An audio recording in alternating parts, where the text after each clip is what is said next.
समांतर श्रेणी को पढ़ लिए होंगे मनोरे वाले से। चलते हम लोग कुमार मित्तल की नगीन प्रकाशन से बनाते हैं वीडियो, और ये आपका रिवीजन हो गया। इसमें नगीन प्रकाशन अलग किताब से पढ़ा है तो आपका रिवीजन हो गया।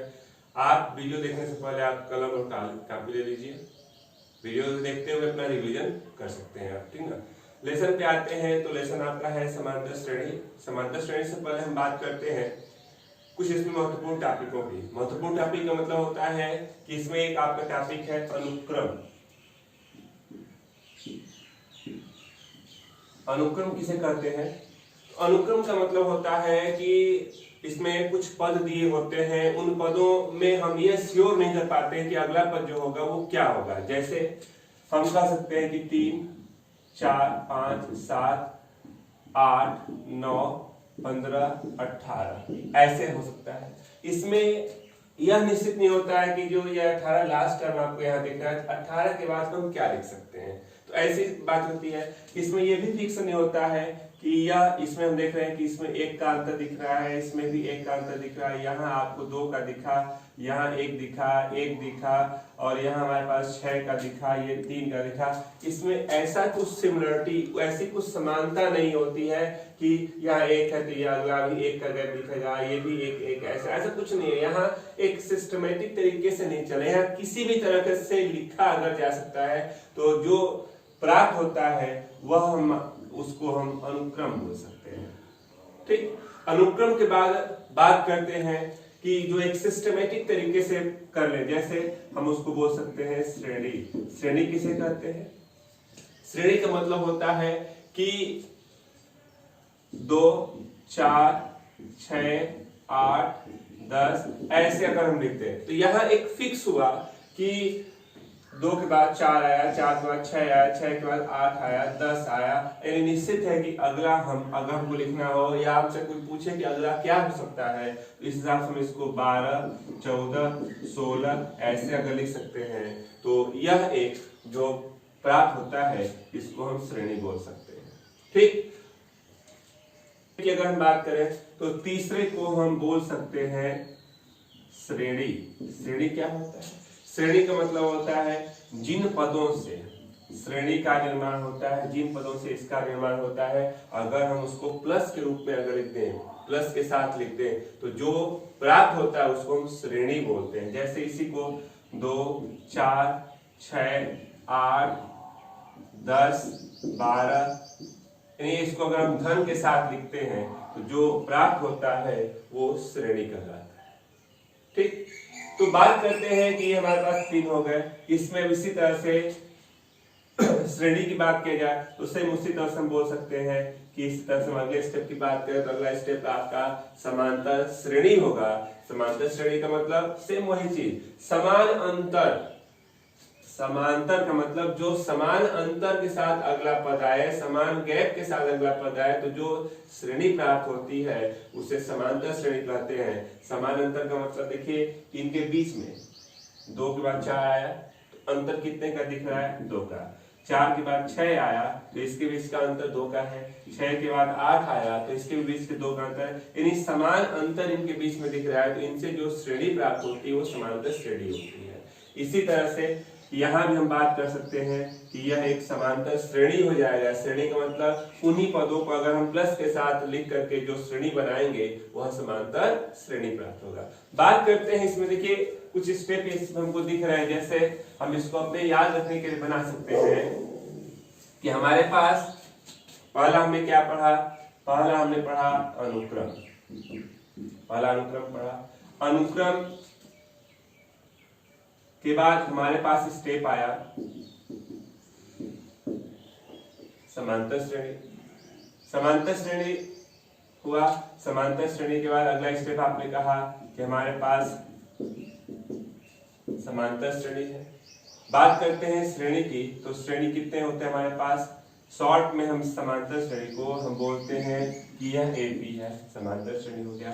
समांतर श्रेणी का स्ट्रक्चर क्या हो सकता है, कैसे हम पहचान सकते हैं, इनके लिए हम क्या क्या जानते हैं? तो समांतर श्रेणी में हमारे पास, जैसे मान लीजिए हमने एक एग्जांपल लिया कि 2, 4, 6, 8 ऐसे डाटा डाट दिया गया, तो इसको हम बोलते हैं पहला पद यानी प्रथम पद। प्रथम पद को स्मॉल ए से दिखाते हैं।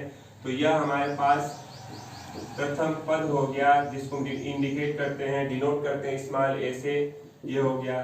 फिर हमारे पास अगला स्टेप होता है सर्वांतर या सार्व अंतर भी बोलते हैं। सर्वांतर, सर्वांतर को कॉमन डिफरेंस स्मॉल डी से डिनोट करते हैं। स्मॉल डी की वैल्यू होती है, हम लिखते हैं अपनी सुविधा के लिए द्वितीय पद माइनस लिखते हैं प्रथम पद। द्वितीय पद का मतलब किसी भी क्रमागत दो पेयर को, आप किसी भी क्रमागत पेयर को ले लीजिए। क्रमागत पेयर का मतलब आप इसको भी ले सकते हैं या इसको ले सकते हैं या इसको ले सकते हैं। तो इसमें फर्स्ट सेकंड अपनी सुविधा के अनुसार मान सकते हैं। किसी भी क्रमागत पद को लीजिएगा, ये नहीं कि 4 और 8 को ले लेना। क्रमागत में लगातार दो पद लीजिए, लगातार दो पद में ये हो सकता है, ये हो सकता है, ये हो सकता है, आगे वाले पद भी हो सकते हैं। तो क्रमागत पद यानी सर्वांतर हो गया, कॉमन डिफरेंस स्मॉल डी से डिनोट करते हैं, ये हो गया। अगर हम इसकी बात करते हैं पहले दो की, तो 4 और 2 यानी 2 हो गया। अब समांतर श्रेणी में हम क्या क्या जानते हैं, तो समांतर श्रेणी की बात करें अगर, तो देखिए ये हमने बात किया समांतर श्रेणी की। समांतर श्रेणी हो गया। समांतर श्रेणी में हमारे पास स्ट्रक्चर है, हम क्या जानते हैं, तो हम जानते हैं प्रारंभ से nवां टर्म होता है formula a plus n minus 1 into D. a plus n minus 1 into D, ये प्रारंभ से होता है। बात करते हैं इसी में, तो हमारे पास और भी फार्मूले हैं। हम कभी कभी अंत से nवां पद भी निकालते हैं। अंत से nवां पद को हम tn से, अंत से nवां पद को हम tn से डिनोट कर सकते हैं। tn या कोई भी nवां पद, ये हो गया tn is equal to l minus n minus 1 into d होता है, ये हो गया। ठीक ना। इसी तरह से बात करें अगर, तो हमारे पास आगे आने वाले टर्म हो सकते हैं, इसमें हम योगफल भी निकालते हैं। ठीक ना, ये हो गया। अब इसके बाद हम स्टेप आते हैं, जैसे मान लीजिए हमारे पास श्रेणी की बात की जाए, तो श्रेणी में हमारे पास क्या क्या है, तो ध्यान दीजिएगा। श्रेणी में हमारे पास समांतर श्रेणी हो गया, जिसको हम शॉर्ट में भी बोलते हैं। ठीक, समांतर श्रेणी के बाद और क्या होता है, तो हमारे पास गुणोत्तर श्रेणी होती है, जिसको हम जीपी बोलते हैं। फिर एक और श्रेणी आपके पास होती है हरात्मक श्रेणी, जिसको हम एचपी बोलते हैं। ठीक है।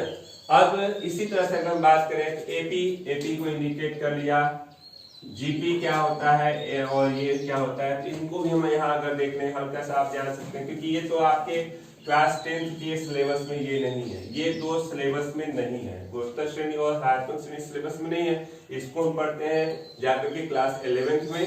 बात करते हैं समांतर श्रेणी की। अगर आप कहें तो इसको भी बता दें, गुणोत्तर श्रेणी किसे कहते हैं। गुणोत्तर श्रेणी का जो स्ट्रक्चर होता है, या छोड़िए इसको देख लीजिए, स्ट्रक्चर होता है A R square A R cube, ये स्ट्रक्चर होता है, जिसमें प्रथम पद होता है और आर किसे क्या करते हैं, तो समांतर श्रेणी में हम डी को सर्वांतर बोलते थे। यहाँ सार्व अनुपात होता है। सार्व अनुपात का मतलब होता है, सार्व अनुपात small r is equal to द्वितीय पद बटा में प्रथम पद बोल देते हैं। ये हो गया स्ट्रक्चर। इसका nवां पद हम बात करें, तो इसका nवां पद ए आर के पावर n माइनस 1 हो जाता है। ये आपको नेक्स्ट अगले क्लास में इसको पढ़ना होगा।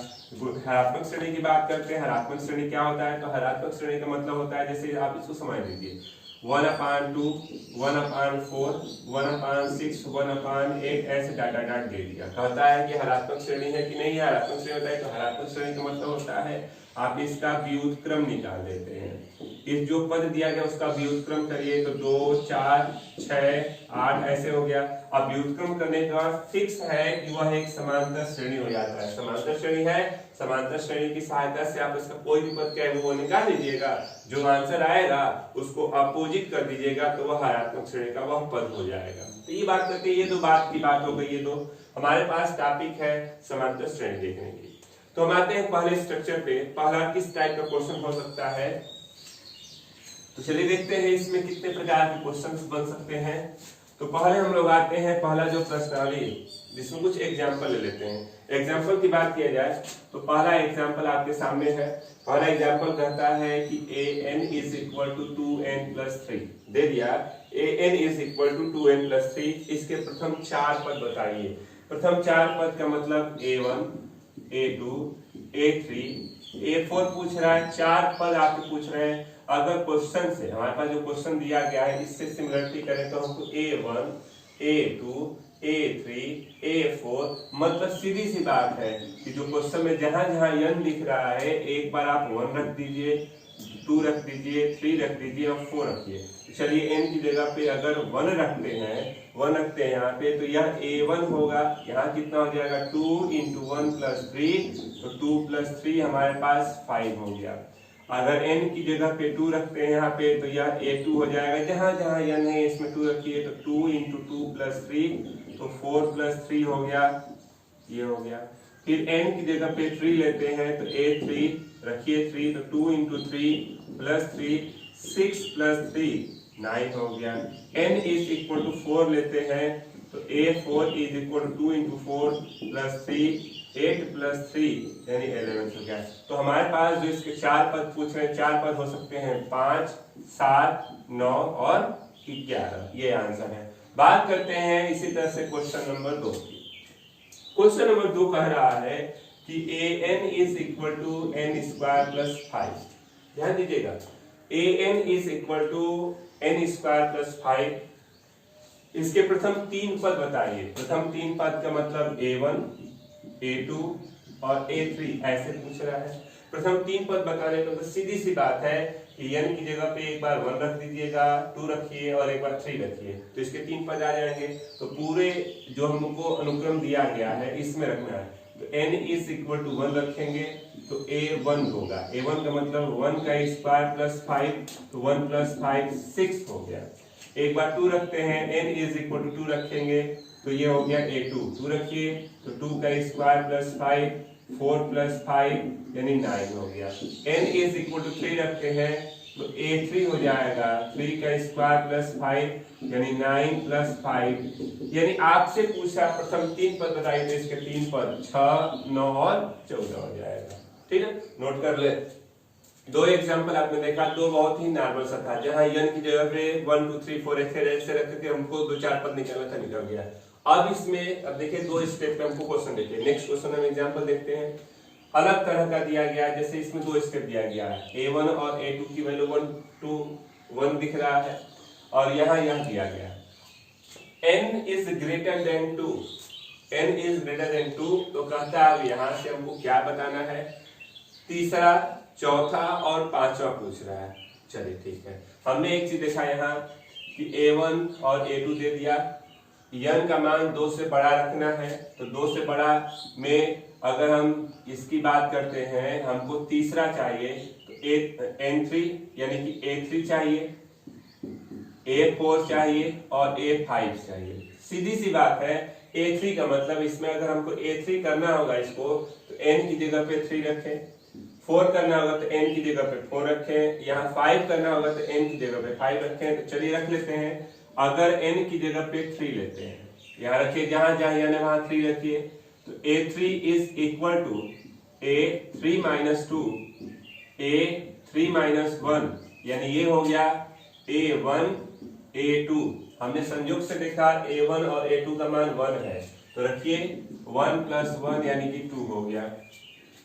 हमको A4 चाहिए तो n की जगह पे 4 इस प्रोडक्ट में रखेंगे तो चलिए जहां जहां यानी वहां 4 रखिए तो A4 is equal to A4 minus 2 A4 minus 1 यानी कुल मिला के A2 और A3। तो A2 की वैल्यू हमको 1 दिख रहा है और A3 अभी हमने निकाला है, A3 की वैल्यू 2 दिख रहा है यानी 2, यानी कुल मिला के ये 3 हो गया।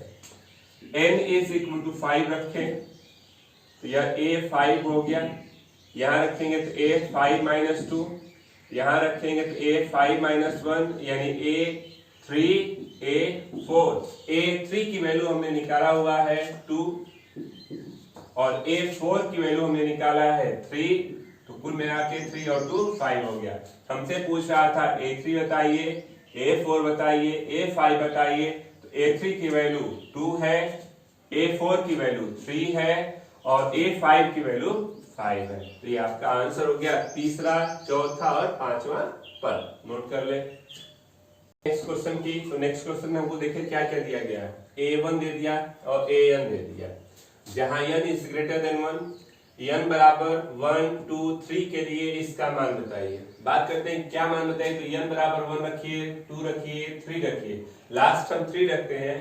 a4 3 1 4 a4 अपान a3 यानी मैक्सिमम हमको a4 चाहिए।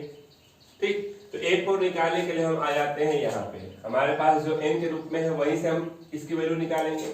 तो यहाँ n की वैल्यू कर रहा है ग्रेटर देन 1, ग्रेटर देन 1 का मतलब n का मान 1 से बड़ा रखना है। तो 1 से बड़ा हमको यहाँ a4 चाहिए तो 4 तक रखना होगा। तो n का मान हम 2 3 4 रखना चाहते हैं। कहाँ पे, तो इसमें रखेंगे तभी तो इसकी वैल्यू आएगी।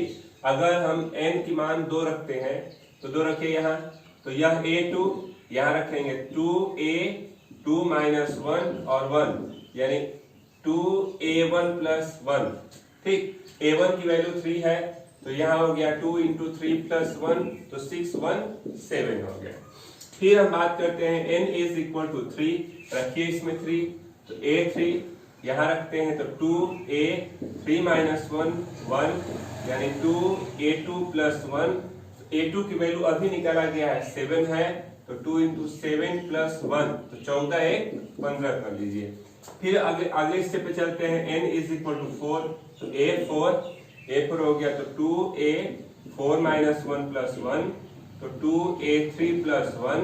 a3 की वैल्यू अभी ऊपर आप निकाले हैं 15 है तो 2 गुणते 15 धन 1 30 और 1 31। चलिए हमने क्या किया, a2 निकाल लिया, a3 निकाल लिया, a4 निकाल लिया। हमको तो ये चाहिए नहीं, हमको यह मान चाहिए कब, जब n बराबर 1 रखेंगे तो इसका मान क्या होगा, n बराबर 2 रखते हैं तो इसका मान क्या होगा, n बराबर 3 रखते हैं तो इसका मान क्या होगा। चलिए आ जाइए यहाँ रिजल्ट पे, n बराबर 1 रखते हैं तो वह मान 1 प्लस 1 और a1 यानी a2 अपान a1 है। अब आप वैल्यू देख सकते हैं, या पहले आप a2 कितना दिख रहा है, a2 की वैल्यू हमारे पास 7 है और a1 कितना है 3, तो 7/3 हो गया एक answer. n is equal to 2 लेते हैं तो a2 रखिए तो 2 प्लस 1 a2 यानी a3 अपान a2, a3 की वैल्यू अभी यहाँ हमने निकाला है और a2 की वैल्यू इसके ऊपर आया है। फिर n इज इक्वल टू 3 ले, रखिए वहां पे, तो a3 plus 1 a3 a4 by a3, a4 की वैल्यू निकाला गया है कितना है 31 और a3 की वैल्यू हमारे पास कितना है ये। अब हमसे पूछ रहा था कि n की जगह पे 1 2 और 3 रखते हैं तो इसका मान क्या होगा, तो आपके आंसर n बराबर 1 रखने पर 7/3, 2 रखते हैं तो 15/7 और 3 रखते हैं 31/15। तो ये हमारे पास इसके 3 आंसर हैं। ऐसा में फिर से आप इसको एक बार देख ले, कह रहा था कि a1 दे दिया, an दे दिया, जहां n is greater then 1, n बराबर 1 2 3 रखते हैं यहाँ, तो इसका मान क्या होगा। तो हमने लास्ट वाला वैल्यू रख के 3 रख के देख लिया, तो 3 और 1 4 और 3 यानी मैक्सिमम a4 चाहिए। तो हमने क्या किया कि यहाँ n की जगह पे ग्रेटर देन 1 1 से बड़ा रख करके तो 2 3 4 रखा, तभी तो हमारे पास a4 आएगा। पहले हमने इसकी वैल्यू को निकाल लिया, जब ये वैल्यू आ गए हैं तो 1 रखा तो यह रिजल्ट आ रहा है a2 अपान a1, तो वैल्यू यहाँ से रख लीजिए। 2 रखा a3 अपान a2 रख लीजिए, n बराबर 3 रखा तो a4 अपान a3 आया, तो सब वैल्यू हमको दिख रहा है, बस यहाँ पुट कर देंगे तो 7/3 15/7 और 31/15 इसका आंसर है। तो लगभग इनके जो पहली प्रश्नावली आपकी शुरू होने वाली है, जितने भी एग्जाम्पल नगीन प्रकाशन के थे पूरे लग गए। अब हम लोग चलते हैं इसकी प्रश्नावली पे, पहले नोट कर ले, चलते हम लोग इसके प्रश्नावली पे। तो प्रश्नावली में पहला क्वेश्चन आपको करता है कि किसी अनुक्रम का एनवा निम्न प्रकार परिभाषित है, इसके प्रथम 4 पद ज्ञात कीजिए। इसके 4 पद बताइए। तो हमने ऐसा एग्जांपल लगाया है कि इसके 4 पद का मतलब a1 a2 a3 a4 चाहिए, यानी हमारे पास n की जगह पे 1 2 3 4 रखना होगा। तो चलिए रखते हैं, अगर n इज इक्वल टू 1 लेते हैं तो जहां जहां n है वहां 1 रखिए, तो 1 रखेंगे तो a1 तो 3 इंटू 1 प्लस 1 तो 3 प्लस 1 4 हो गया। n इज इक्वल टू 2 लेते हैं, जहां जहां n है उसमें आप 2 रखिए, तो a2 is equal to 3 into 2 plus 1 तो 6 प्लस 1 यानी 7। n इज इक्वल टू 3 लेते हैं तो जहां जहां n है वहां आप 3 लीजिए, तो 3 लेंगे तो a3 is equal to 3 into 3 plus 1 यानी 9 प्लस 1 10 हो गया। n इज इक्वल टू 4 लेते हैं तो जहां जहां n दिख रहा है आपको उस क्वेश्चन में आप n की जगह 4 रखिए, तो a4 3 इंटू 4 प्लस 1 तो 3 चौक के 12 और धन 1 यानी कुल मिला के 13। तो इसके 4 पद 4 7 10 और 13 हो गया। सेम इसी तरह से इसमें भी हमको 4 पद बताना है तो n की जगह पे 1 2 3 और 4 लेते हैं। n की जगह पे अगर 1 लेते हैं तो रखिए इसमें 1 रखेंगे तो a1 जहां जहां n है वहां 1 रखिए, तो 1 रखने पर 1 प्लस 3 यानी कि ये 4 हो गया। n की जगह पे 2 लेते हैं तो 2 लेंगे तो a2 लेंगे तो 2 का स्क्वायर प्लस 3 4 प्लस 3 यानी 7 हो गया। n की जगह पे 3 लेते हैं ये हो गया a3 3 का स्क्वायर प्लस 3 तो 9 और प्लस 3।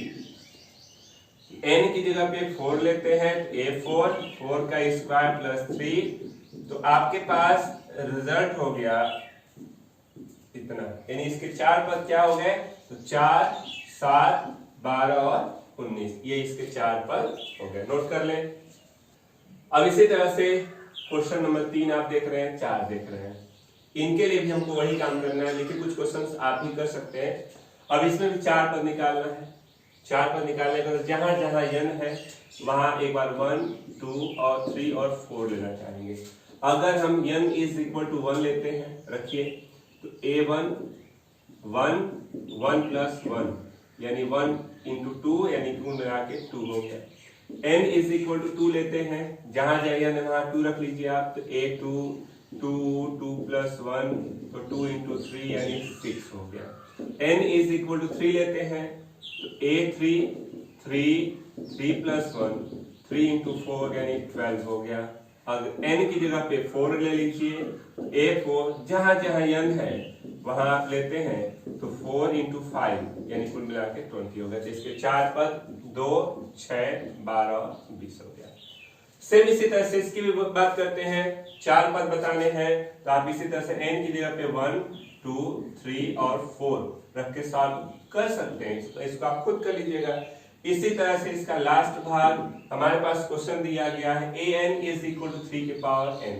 सीधी सी बात है 4 पद बताना है तो 4 पद बताने का मतलब n की जगह पे 1 2 3 और 4 रखेंगे तो a1 a2 a3 और a4 4 पद इसके आ सकते हैं। सीधी सी बात है n की जगह पे 1 लीजिए तो 1 लेंगे तो a1 तो 3 के पावर 1 यानी 3, n इज इक्वल टू 2 लेंगे तो a2 3 के पावर 2 यानी 9, n इज इक्वल टू 3 ले लीजिए तो a3 3 के पावर 3 तो तितली के 27 हो जाएगा। n की जगह पे 4 लेंगे तो a4 3 के घात 4 तो गुणा कर सकते हैं 27 3 81, तो इसके 4 पर 3 9 27 और 81 हो जाएगा। नोट कर सकते हैं आप। नेक्स्ट क्वेश्चन नंबर 2 की बात करते हैं। कहता है nवां पद दे दिया तो 20वां पद पूछ रहा है। nवां का मतलब हम इसको tn भी बोल सकते हैं तो 3n - 7 तो 20वां पूछ रहा है यानी 320 पूछ रहा है। सीधी सी बात है कि जहां n लिखा वहां हमको 20 देखना है, यानी जहां जहां क्वेश्चन में n है वहां आप 20 रख दीजिए तो 20वां पद आ जाएगा। तो रखते हैं तो t 20 का मतलब 3 गुणते 20 ऋण 7 तो 20 × 60 ऋण 7 यानी हमारे पास 53 हो गया इसका 20वां पद। इसी तरह से हम लोग नेक्स्ट क्वेश्चन नंबर 3 की बात करते हैं। तो 3 में दिया गया कुछ अनुक्रम निम्न प्रकार परिभाषित है, इनके प्रथम 4 पद ज्ञात कीजिए। जैसे हम बात करते हैं पहले वाले क्वेश्चन की इसके, तो पहला में दिया गया है कि a1 is equal to a2 is equal to 2 दे दिया। कहता है कि an is equal to an -1 दे दिया और n is equal to 2, n is greater than 2। कहता है कि इसके 4 पद आप बता दीजिए। इनके बाद जो 4 पद आते हैं वो बता दीजिए, जबकि n का मान 2 से बड़ा रखना है। n का मान 2 से बड़ा रखना है मतलब n का मान 3 4 5 और 6 रख दीजिए 4 और अगले 4 पद निकालने के लिए। तो यह हमारे पास n वाला क्वेश्चन है। एक बार n की जगह पे 3 रखेंगे, n की जगह पे 4 रखेंगे, n की जगह पे 5 रखेंगे, n की जगह पे 6 रखेंगे। चलिए n बराबर 3 लेते हैं तो a3 3 ऋण 1 2 ऋण 1, a2 का मान हमको 2 दिख रहा है तो 2 माइनस 1 यानी 1 हो गया।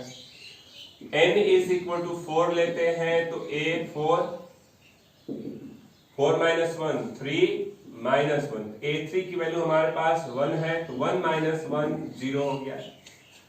n इज इक्वल टू 5 लेंगे, a5 5 माइनस 1 4 माइनस 1, a4 की वैल्यू 0 माइनस 1 माइनस 1 आ गया। n इज इक्वल टू 6 लेते हैं तो रखिए इसमें a6 6 माइनस 1 5 माइनस 1 यानी a5 की वैल्यू ऊपर निकला गया है माइनस 1 माइनस 1 माइनस 1 माइनस 2 हो गया। यानी इसके जो 4 पद हमारे पास है 1 0 माइनस 1 और माइनस 2 हो गया। यह है इसका आंसर, नोट कर ले। इसी के बी वाले भाग में हम लोग आते हैं। a1 दे दिया, an दिया गया है और n का मान 1 से बड़ा रखना है, ग्रेटर देन 1। 4 पद बताना है, 1 से बड़ा रखने का मतलब 2 3 4 5 रखना होगा। तो चलिए यहाँ हम इस प्रोडक्ट में n वाले में रखना चाहेंगे। चलिए रखते हैं, n इज इक्वल टू 2 लेते हैं तो जहां जहां n है वहां 2 रख लीजिए। तो 1 2 3 2 ऋण 1 धन 2 तो a1 और धन 2, a1 की वैल्यू यहाँ से 3 है तो 3 गुणते 3 धन 2 9 और 2 11 हो गया। फिर n की जगह पे अगर हम 3 रखते हैं तो a3 3 माइनस 1 यानी 3 a2 प्लस 2, तो a2 की वैल्यू अभी आपने निकाला है 11 तो 3 गुणते 11 धन 2 33 और 2 35 हो गया। n की जगह पे अगर हम 4 रखते हैं, जहां जहां n है वहीं रखिए अब 4, a4 4 ऋण 1 धन 2 तो 3 a3 धन 2, a3 का मान निकाला गया है 35 तो 3 गुणते 35 धन 2 तो देखिए 15 9 10 105 धन 2 107 हो गया। फिर n की जगह पे आप 5 रखेंगे, रखिए a5 3 5 ऋण 1 धन 2 a4 धन 2, a4 का मान अभी आपने निकाला है 107 तो 3 गुणते 107 धन 2 ये हो गया 70 के 21 यानी 323। तो इसके जो 4 पद है 11 35 107 और 323 हो गया, नोट कर सकते हैं। आते हैं नेक्स्ट क्वेश्चन नंबर 4 पे। तो हमको इसमें tn दे दिया गया है n cube minus 6 n square plus 11 n minus 6 कह रहा है। आप दिखाइए कि इसके शुरू के 3 पद 0 है और उसके बाद आने वाले पद धनात्मक है। तो शुरू के 3 पद का मतलब n इज इक्वल टू 1 2 3 4 5 रख के परिचय कर लेते हैं। अगर n की जगह पे 1 कर लेते हैं तो t1 होगा। n इज इक्वल टू 1 लेते हैं तो t1, जहां जहां n है वहां 1 रखिए तो t1 1 का क्यूब 6 1 का स्क्वायर 11 1 माइनस 6 यानी देखिए ये 1 होगा माइनस 6 हो जाएगा और प्लस 11 है माइनस 6 यानी 11 1 12 ऋण 12 0 हो गया। n की जगह पे अगर 2 लेते हैं तो t2, जहां जहां n है वहां 2 रख लीजिए तो 2 के घात 3 6 2 के घात 2 11 गुणते 2 ऋण 6 तो 2 के घात 3 यानी 8 4 6 24 22 ऋण 6 तो देखिए 22 और 8 30 24 6 ऋण 30 यानी 0।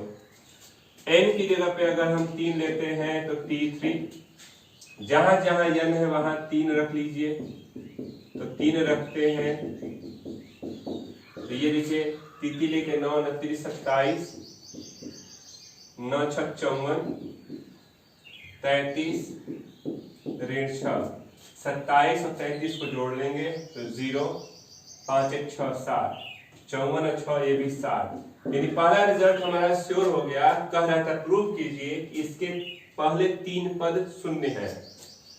पहले 3 पद शून्य हो गया। इसके बाद आने वाले पद जो भी मान आएंगे वह धन में आएंगे। तो चलिए एक आध और मान निकाल लेते हैं। अगर n की जगह पे 4 रखते हैं तो रखिए, तो t 4 हो जाएगा, 4 के घात 3 6, 4 के घात 2 11 गुणते 4 ऋण 6, 4 के घात 3 4 चौके 16 चौके 64, 16 छक्का 96 44 और ऋण 6, यानी आप इसको और इसको जोड़ लीजिए 8 108 और ये हो गया हमारे पास कितना 2 10 100, यानी कुल मिला के ये 6 आया, यानी धनात्मक है। एक और मान निकाल लीजिए n इज इक्वल टू 5 लेकर के, तो 5 जहां जहां n है वहां 5 रखेंगे, 5 के घात 3 5 के घात 2 11 गुणते 5 ऋण 6, यानी 25 5 125, 25 छक्का 150 55 और ऋण 6, इसको और इसको आप जोड़ सकते हैं, ये हो गया 0 7 1 8 180 और इसको और इसको जोड़ेंगे 156, यानी ये हो गया 4 60 24, यानी ये भी धनात्मक है। हमको इसमें प्रूव करना था कि शुरू के 3 पद यानी 1 2 3 0 होंगे, है 0, और इसके आगे आने वाले पद धनात्मक होते हैं। 6 24 ऐसे बढ़ते जा रहे हैं, धनात्मक हो रहे हैं, यानी हमारा रिजल्ट जो प्रूव करना था वो प्रूव हो गया। नोट कर लें। लास्ट क्वेश्चन आप इसकी देख लें, बहुत अच्छे से क्वेश्चन है। कह रहा है a1 दे दिया, ये an के रूप में टर्म है, n की value greater than equal to 2 है, n इज इक्वल टू 1 2 3 के लिए इसका मान बताइए। हम बात कर लेते हैं लास्ट वाले प्रोडक्ट a3 रखेंगे, 3 1 4 और 3, यानी हमको मैक्सिमम a4 चाहिए। a4 निकालने के लिए n का मान यह कह रहा है कि 2 या 2 से अधिक रखिएगा, तो n का मान 2 3 4, हमको मैक्सिमम 4 चाहिए तो 4 रख दिया, 2 3 4। कहाँ रखना होगा, तो हमको यहाँ रखना होगा। चलिए रखते हैं, एक बार 2 रख लेते हैं, n इज इक्वल टू 2 लेंगे तो a2 2 a2 माइनस 1, यानी कि a1 प्लस 1, a1 की वैल्यू मालूम है, रखिए, तो 2 इंटू 4 प्लस 1 यानी 8 प्लस 1 9 हो गया। n इज इक्वल टू हम लेते हैं 3, तो यहाँ रखना होगा, जहां जहां n है वहां 3 रख लीजिए, तो 3 रखेंगे तो 2 हो गया, a हो गया, a2 का मान हमारे पास है 9, तो 2 गुणते 9 धन 1 18 19 हो गया। n इज इक्वल टू 4 लेते हैं, तो a4 2a4 माइनस 1 यानी 2a3 प्लस 1, a3 की वैल्यू हमारे पास है 19, तो 2 गुणते 19 धन 1 19 दुना के 38 1 39, हमारे पास ये तो मान आ गए। अब हमको यह मान नहीं चाहिए था, हमको चाहिए था कि n की जगह 1 2 3 रखते हैं तो इसका मान क्या होगा, आ जाइए। अगर n इज इक्वल टू 1 लेते हैं, वहां रखेंगे 1 प्लस 1 a1 यानी a2 upon a1, n is equal to 2 लेते हैं, वहां रखते हैं तो a2 प्लस 1 a2 यानी a3 upon a2, n is equal to 3 लेते हैं, उसमें रख लेते हैं तो 3 प्लस 1 a3 यानी a4 अपान a3। अब आप इनकी वैल्यू पूछ रहा था, तो आपके सामने वैल्यू मालूम है, रख सकते हैं। a2 कितना है 9 है और ये 4 हो गया, a3 कितना है तो 19 है, 19 और a2 का मान हमारे पास 9 है, a4 हमारे पास 39 आया और a3 हमने निकाल चुका था 19, तो हमको जो पूछ रहा था वो हमारे पास ये आंसर हो गया 9 बटा में 4 19 बटा में 9 39 बटा में 19। तो आपका यह 5A का जो पहला प्रश्नावली था वो आपका ये खत्म होता है। पहले इसको नोट कर ले, पहला एक्सरसाइज आपका खत्म होता है। अगली एक्सरसाइज में आपके पास है समांतर श्रेणी। समांतर श्रेणी का मतलब होता है जो इसका स्ट्रक्चर होता है a plus d, a plus 2d, a plus 3d, a plus 4d dot dot dot. सीधी सी बात है, a को हम बोलते हैं प्रथम पद, d होता है सार्वंतर या सर्वांतर, कुछ भी बोल सकते हैं आप, और सर्वांतर को बोलते हैं हम द्वितीय पद में से प्रथम पद को घटा देते हैं तो वो प्राप्त हो जाता है। इसका प्रारंभ से nवां पद का फार्मूला होता है a plus n minus 1 into D. इसमें इसका ये भी फार्मूला आता है कि अगर अंत से अगर हमको nवां पद निकालना हो तो वो भी फार्मूला है l minus n minus 1 into D. ये ठीक। हमसे ये भी पूछ सकता है कि जैसे मान लीजिए हमको दे दे कि 2 4 6 8 10 ऐसे डाटा, क्या यह समांतर श्रेणी में है? जब समांतर श्रेणी की बात करेगा कि बताइए कि यह श्रेणी है कि नहीं है, अगर ये पूछ रहा हो तो इसके सबसे आसान सा तरीका है कि अगर हमारे पास D1 D2 D3 अगर यही क्वेश्चन है तो इनके बीच में पहला हमारे पास D1 हो जाएगा, ये अगले पद में D2 हो जाएगा, यहाँ D3 हो जाएगा, ये D4 हो जाएगा। यानी हमको जैसे इसके बीच का जो अंतर है अगर वो अंतर बराबर होता है तो हम इसको AP में बोल सकते हैं, समांतर श्रेणी में बोल सकते हैं। ठीक। अब बात आती है कि दो फार्मूले इसमें आपको मिले, पहला प्रारंभ से nवां पद और अंत से nवां पद। जो भी फार्मूले होंगे आप उसको नोट करते हुए चलेंगे, ठीक ना। ये प्रथम पद हो गया, ये हो गया। अब इसी स्ट्रक्चर पे कल हम लोग एग्जाम्पल और एक्सरसाइज को करेंगे, तो जब भी आप वीडियो को देखें पूरा देखें, और वीडियो अगर छूट जाता है तो आप चैनल के प्लेलिस्ट में जाकर के वीडियो को देख सकते हैं। तो आज के लिए बस इतना ही रहने दें।